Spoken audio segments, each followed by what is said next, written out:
দেখতে দেখতে নতুন সদস্য আসার সময় হয়েই গেল, তাই তার আগমনের জন্য প্রস্তুতি নিচ্ছি। কখন হসপিটালে যেতে হয় তাই আগেই সব গুছিয়ে রাখছি। হঠাৎ এই সময় আমার বোন আমাকে সাজেস্ট করলো পুরাতন কাঁথা ব্যবহারে বেবির স্কিন প্রবলেম, খোস পাছড়া, স্কাইবিস সহ অনেক প্রবলেম হয়।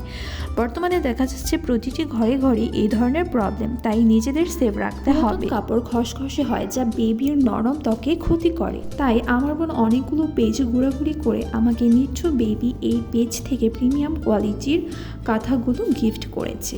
আজকাল অনলাইনের যুগে আমরা কাপড় ধরে দেখতে পারি না, দেখি একরকম হয়ে যায় আরেক রকম। বাট নিড টু বেবি পেজের ওনার গ্যারান্টি দিয়ে বলেছে কাঁথাগুলো ভালো হবেই। তো ভাইয়ার কথার সাথে কাজের মিল রয়েছে। আমি তো কাঁথাগুলো হাতে পেয়ে ভীষণ খুশি হয়ে গেছি। কাঁথাগুলো খুবই নরম, সুতি এবং আরামদায়ক। আপনারা চাইলে এখান থেকে নিতে পারেন এবং হাতে পাওয়ার পর ভালো না লাগলে ফেরত দিয়ে দেওয়ার সুযোগ রয়েছে।